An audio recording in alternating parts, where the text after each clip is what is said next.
Assalamu alaikum rahmatullahi wa barakatuh. Once again, it's your host of the Bowtie Chronicles, Brother Askari, also known as Abu Naima. And we have one of our guests here, brother, well-known brother, okay? I want to say from out of New York, okay? I want to say from out of Pittsburgh. I skipped over some places, but that's what I want to say. But I'm gonna let him go ahead and tell it. Imam Naeem, go ahead and introduce yourself to the people. MashaAllah. Assalamu alaikum warahmatullahi wabarakatuh. Alhamdulillah.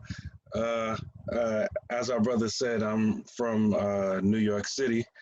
Took my Shahada in 1991. Rikers Island, C-73. A year after me. Allahu Akbar. Yeah, Allahu a year Akbar. after me, subhanAllah. Yeah, I took mine in 1990. Allahu Akbar. Yeah. It seemed like a lot of things was happening in that time period. A lot of people came in during that time period. Man, and you know what? What's so dramatic about this is that for me, the influence was through Afrocentric rap lyrics. Cold thing about it is that Agree. it was Afrocentric rap lyrics, and It was Public Enemy, X-Clan, Brand Nubians. You already said it. There it is. Yeah. And so, since our topic is Afrocentricity, okay, and so what we want to do is we want to look and take a look at Afrocentric ideals and how they're influencing the minds of certain African Americans and fueling their return to Africa. Okay, and I think that their return, if they're visiting, it may be okay because they're only going to be there for a period of time.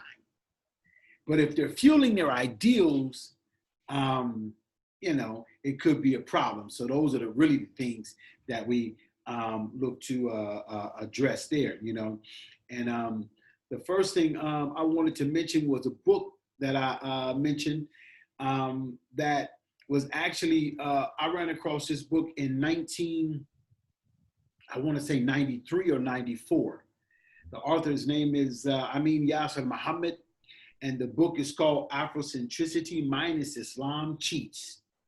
It says the conspiracy to rob African Americans of their most precious heritage, Islam.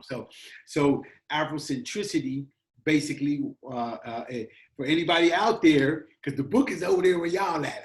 It ain't over here. Yeah. So the book is, and this book used to be throughout all the matches. It was being sold at the matches when back in like 93, 94, you know what I mean? So you can ask any of the brothers out there where you at. I know somebody gonna have this book, or a couple of brothers gonna have this book, right? Mentioning the book, I feel like I see the book cover in my mind, even though I never read it. Did it have like a frame, like white in the middle with Afrocentricity? I feel like I see the book cover in my mind. The book, okay, let me do this real fast. The book, this is the book cover right here. Okay, yeah, this is the original book cover, and it had a picture of like, okay, yeah, this is the original. This is the original book cover right here. They're not going. Okay. Let me go out real fast and try to pull it up. Images, because it's gonna give me the full image, hopefully. Okay. Yeah. Okay. Where is it at? They don't give it to me there. Okay. Here we go. All right. So this is the actual cover that. Okay, it won't open up there. Okay. That's the actual cover, the one up top right there. Yeah, I seen that book. Yeah. That's the actual cover right there. And Okay. so what the book does is that it paints Islam as this Afrocentricity kind of like wants to paint Islam as this religion that basically went to Africa and robbed Africa of everything of importance. Okay. And so, it basically gives this, it only talks about slave trades that Arabs had an influence over. And so, quote unquote, Muslims, you know what I mean? So it basically leads to that direction, which, give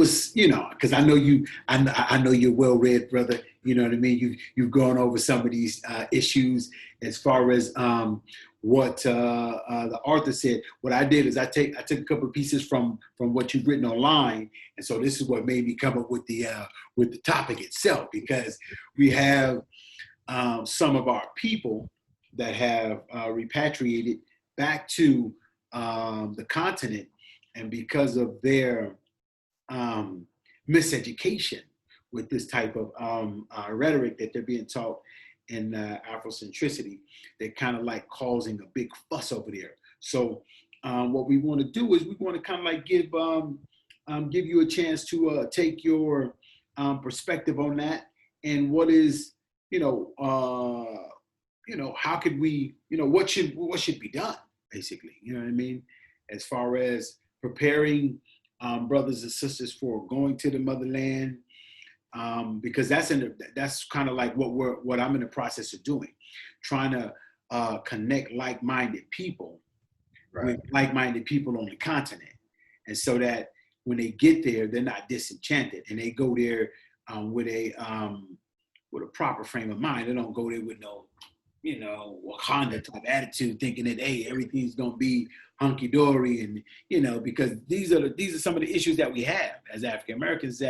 Is that we have a romanticized image of how things are really going to be, and so when they don't pan out the way we want, all these N-words is crazy, and they don't know what they stupid, and this kind of stuff that we're dealing with. So without further ado, you know what I mean, we want to see, what's your take on this, and how could we better educate brothers and sisters who are actually going to visit the continent, regardless if they're Muslim or not, because we got a lot of people that are going back and they're not Muslims. You know what I mean? Right. This is where the problem lies. Okay. Right. All right. Man, I think a lot of this misunderstanding, miseducation, and confusion is actually our fault. When I say our, I mean African American Muslims that are in America. Wow. And I think it's the case because for a lot of time, a lot of us have been practicing expressions of Islam, cultural expressions of Islam that's either overtly or covertly hostile towards Blackness. A lot of times, a lot of us are practicing, Salafi or Wahhabi branded type of Islam, which is hostile towards anything that's non-Arab, especially Black. Yeah. Okay. And before that, a lot of us were influenced by like the Indian Desi wave of Islam, And so, we wear shawal kameez, we eat biryani every day, and it's the food ain't halal if it ain't biryani, right?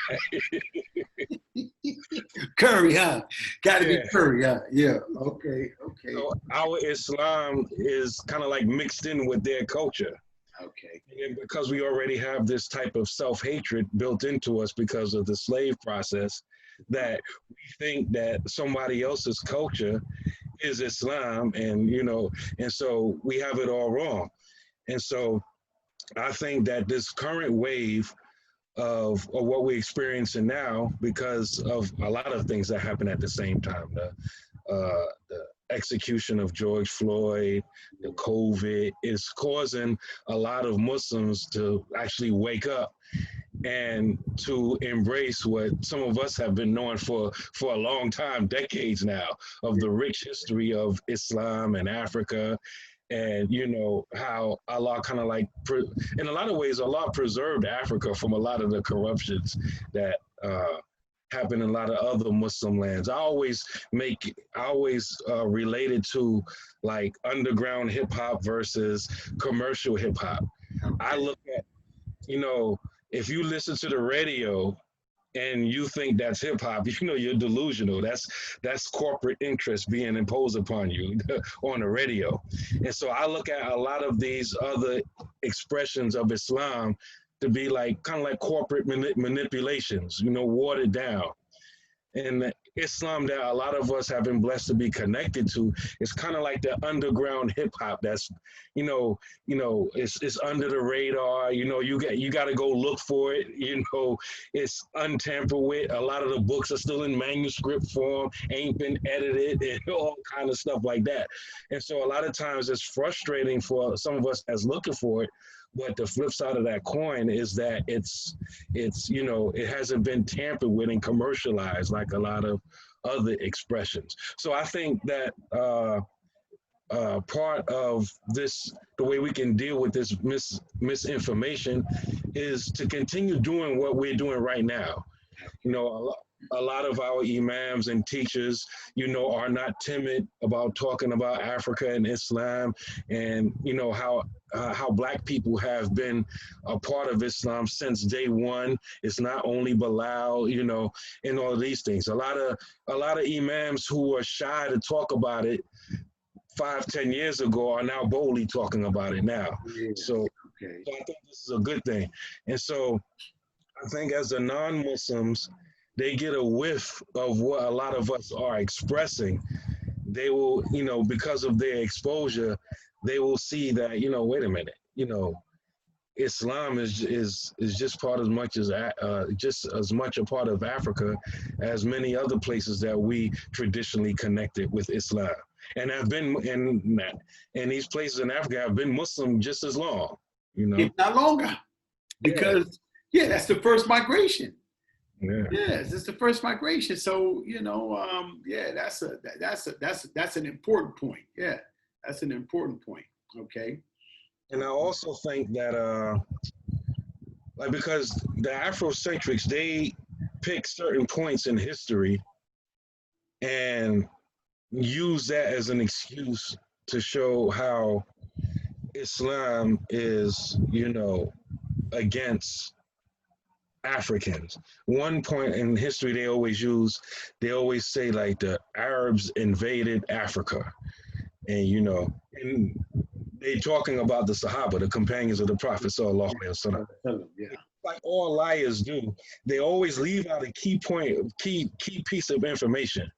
Like when the Sahaba, the companions of the Prophet sallallahu alaihi wasallam, may Allah bless him and grant him peace, went into Africa and fought, they weren't fighting indigenous Africans. They were fighting the Romans.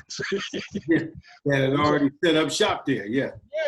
Was already exploiting them and robbing them of their resources. Mm-hmm. That's why they looked at the Sahaba, the Arabs, as saviors. They didn't look at them as conquerors, But, they always leave that key piece of information out. They say, the Arabs, attacked Africa. They went into North Africa and conquered North Africa, but they leave out who they were conquering. They just leave out that key piece of information. You assume, they were attacking, Black Africans, but they were all fighting. The Greeks were there before, the Romans were there before, and that's what they was getting out.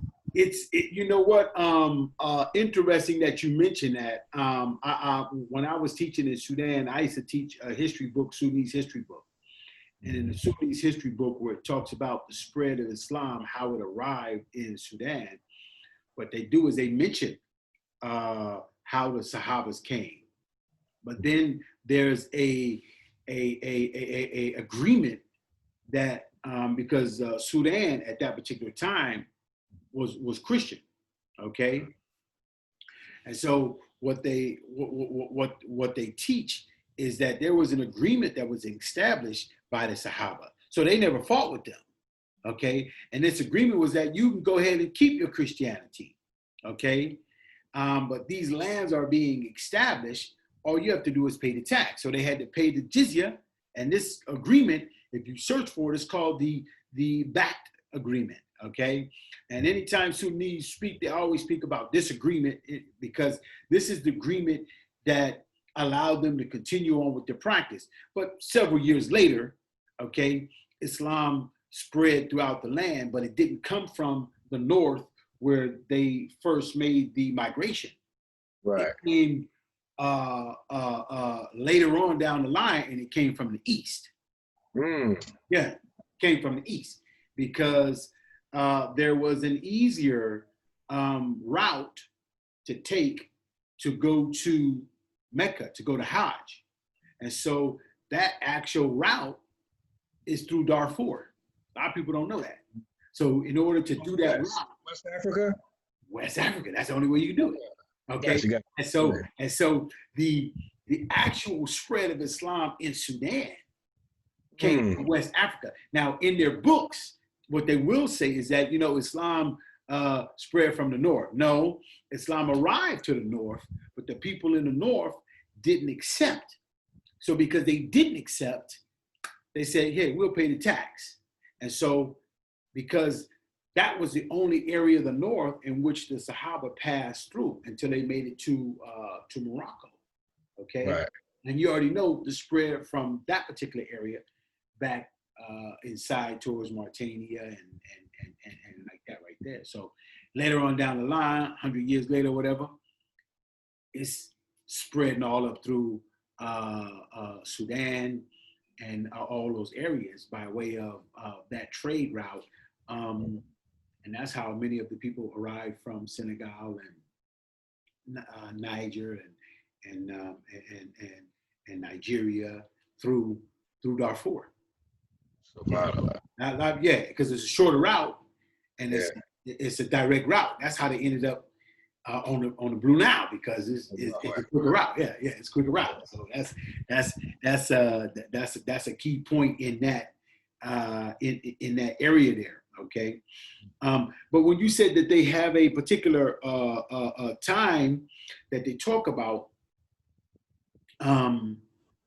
is that the only time that you think they're taking the information from? Because they do mention slavery in a lot of their teachings. Right. Okay, all right. And so they say that the Arabs came and enslaved Africa. You know what I mean? And so because we know that the Sahaba never did that. Right. And the Sahabas, their first place of refuge, okay, was to Africa. Right. Black Africans, let them come in, and that's where they receive refuge from their own people. So we know that you know what I mean. That's just those are blatant lies. But where do we get the point of reference for slavery? Okay. Well, also at the time of what we know, or what they call as the transatlantic slave trade, and it's funny, anytime they talk about the slave any type of slave trade, they always name the one who's doing the enslaving. But when it comes to the white people enslaving people, they name it after the ocean, right? During the time of the European slave trade, right? There was also another slave route that went, instead of to the west, it went to the east and up through the Arabian lands and into, Sham and Turkey, and went that way. And so a lot of times they're referring to that. And I forgot this guy's name. He was a slave and he claimed to be Muslim. He's in this book. Hold on.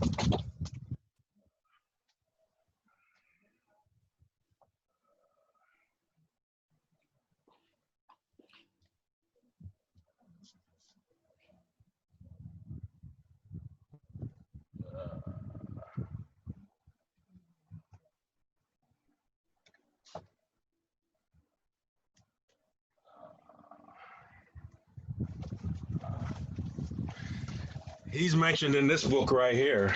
Okay, yeah, okay, all right. I forgot his name, but He was actually, his people was actually fought and conquered by the Shehu.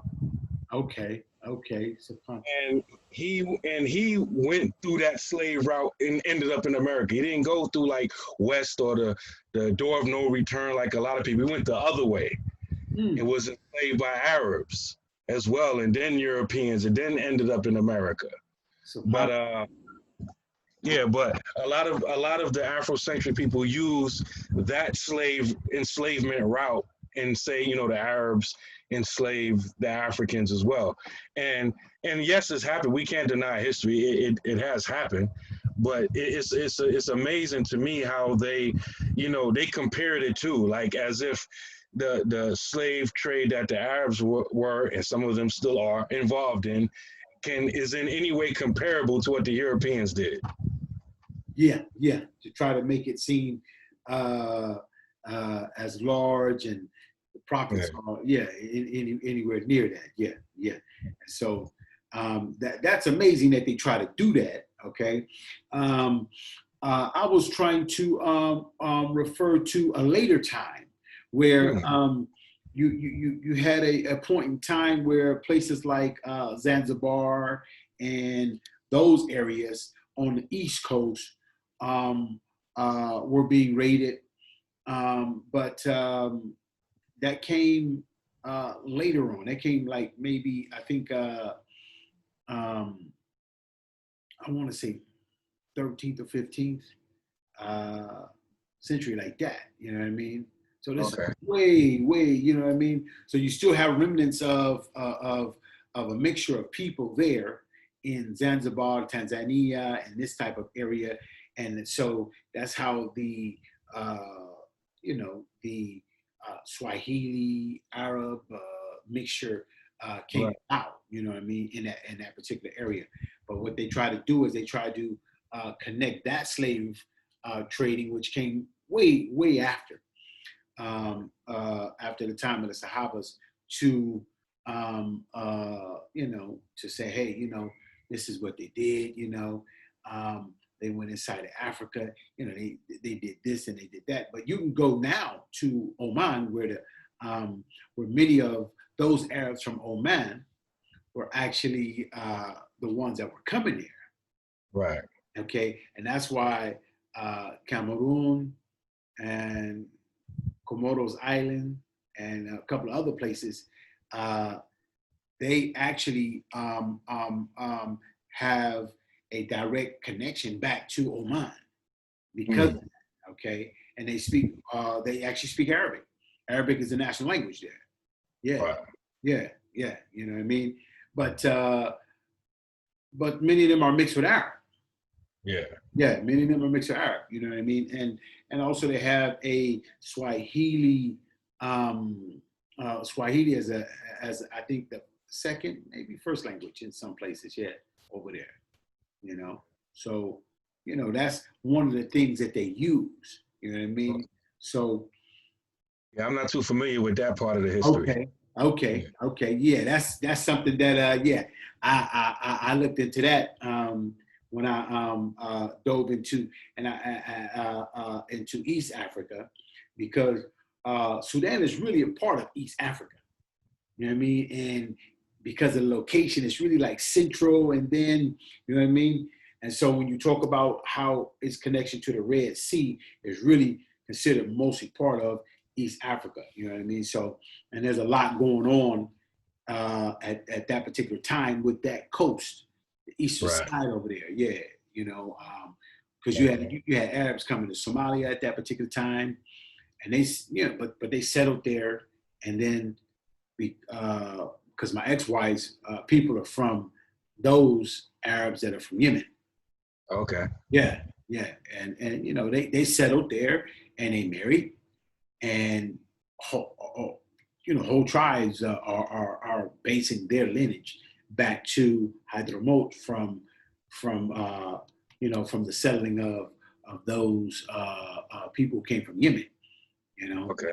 And so many of the Yemenis now are back in Somalia. Because of the crisis. Before there was a crisis in Somalia, they went to Yemen. You know what I mean? when it busted out, when it busted out of Yemen, it came back to Somalia. So you got a lot of Yemenis that actually sought refuge and living in Somalia. So I thought that was, unique. I was like, wow. So they still have that. That connection. Yeah, it's there. You know what I mean? So, that's important. So as far as the Afrocentricity is concerned, as far as what is it exactly? You know what I mean? And because this whole ideal and it became a subject to teach at a particular time, because I don't think I had never heard about it before. You know what I mean? But around that time, like I said, 94, 95, around that time, it was like these books started coming out. And so as if it was a subject that was, okay, we need to start teaching this right here. So the whole ideal is who thought of the ideal of Afrocentricity? Where did it come from? You know what I mean? Because and so what I'll do is I'll go at it like this right here. It says here, so this is the definition for it, okay? It says Afrocentric, centered or focused on Africa or African peoples, especially in relation to historical and cultural influence. Now, I looked at it and said, okay, well, we've been doing that for a long time. We never called it this, though. Yeah. You understand what I'm saying? So, we had down, and you had, I don't know if you're familiar with a brother by the name of Paul, and let me see. Let me get this out for you. This brother's name was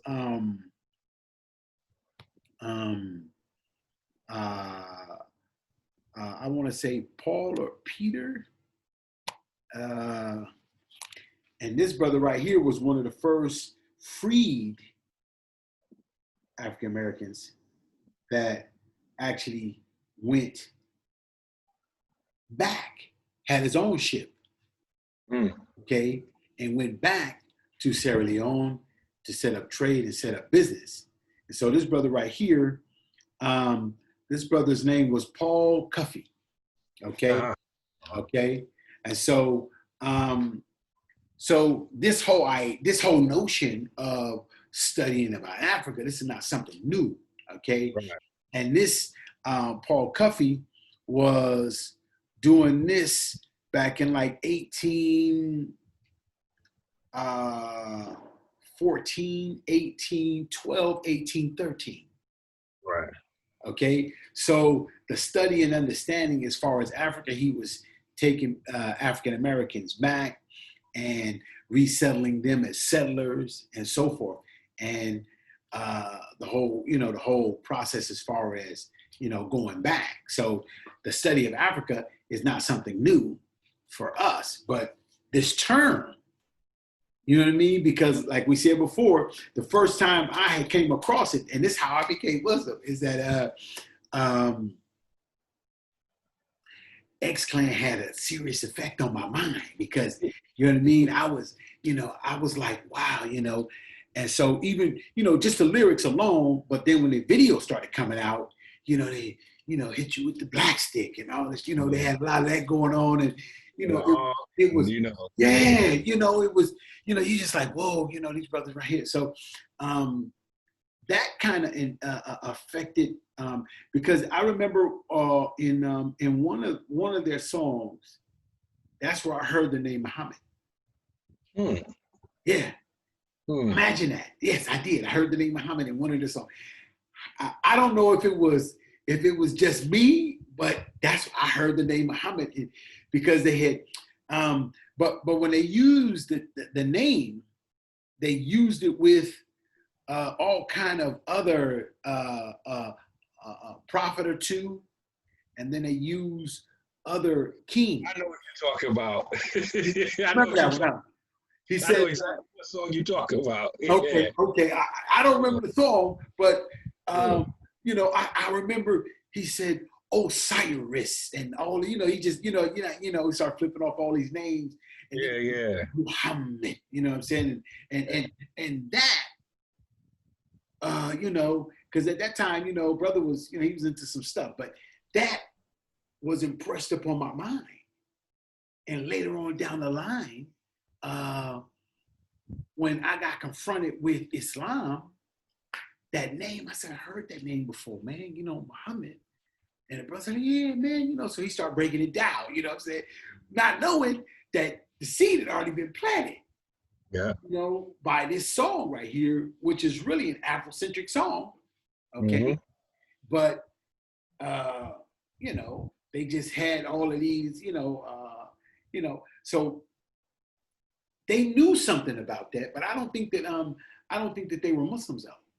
Because you're from New York, yeah. The brothers, okay, I didn't think they were Muslims. Yeah. I even seen, I met one of them, actually it was Brother Jay. I met him at a club back in those days where they were out.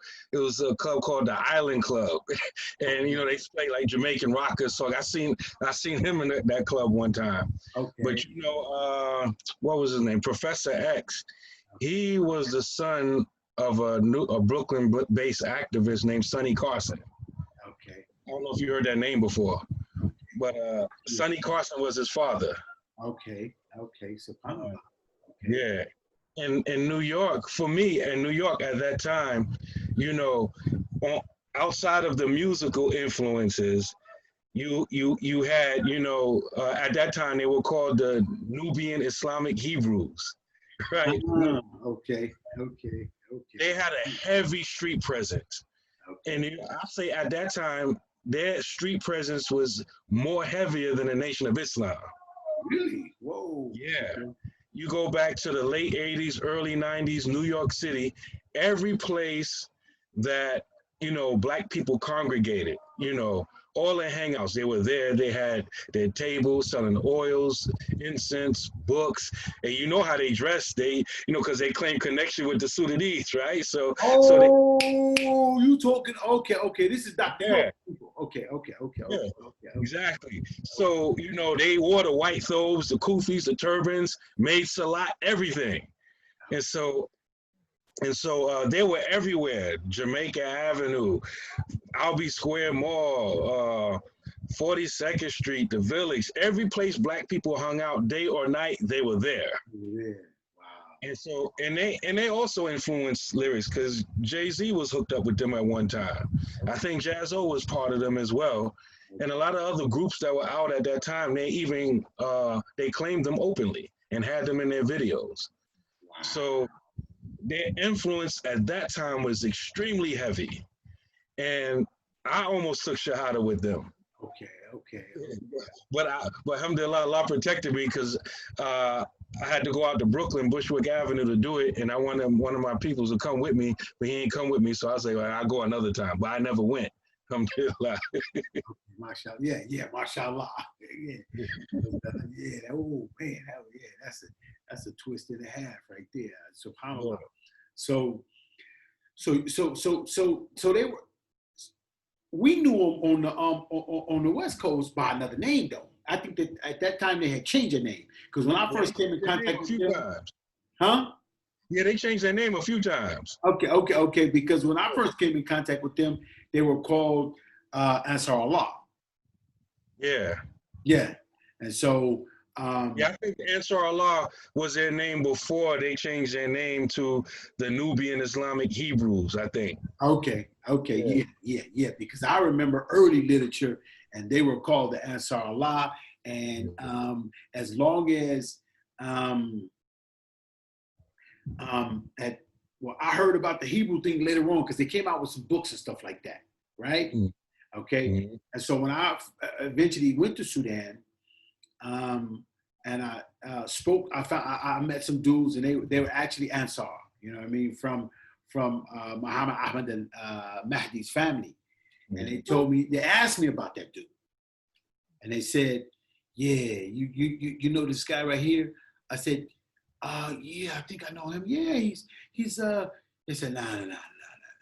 So they cleared that up right fast. They said, you You know, know, when we went out there, we bumped into a brother on a bus on the way to Umdurman, okay, and he claimed to be one of their early Arabic teachers when some of them used to come to Sudan. subhanallah, Yeah. subhanallah. Yeah, the brothers are very angry about that brother's activities. And some of the other brothers, man, they basically told me that if he comes back, he's getting his head cut off. You know, like because what they basically said was that by claiming, because he claimed to be a long lost descendant of a Sadiq and Mahdi. Okay, and so by claiming that, what he's basically saying, as far as what they felt that that he's saying that the Mahdi had an illicit sex a relationship, and so they was like, it was like, you know, this brother lied on the shit, you know, the Mahdi. So if we come back here, we're gonna touch him. You know what I mean? So I was like, oh yeah, it's like, so I think he heard about that, and that's the reason why he never returned, because he never returned after that. Yeah, he never returned. So he's locked up, right? yeah, man. Yeah, you can go. After, was that after they changed the name again? Yeah, they changed their name a few times. I think the last time their name had the name Tabernacle in there, something like that. Okay. They were based outside of Atlanta, Georgia, somewhere, built pyramids and all kind of stuff there. But you can Google his sentencing in court. Like, they got the video of him in court being charged, sentenced, and he's crying and everything. Wow. On YouTube. Yeah. That's crazy right there.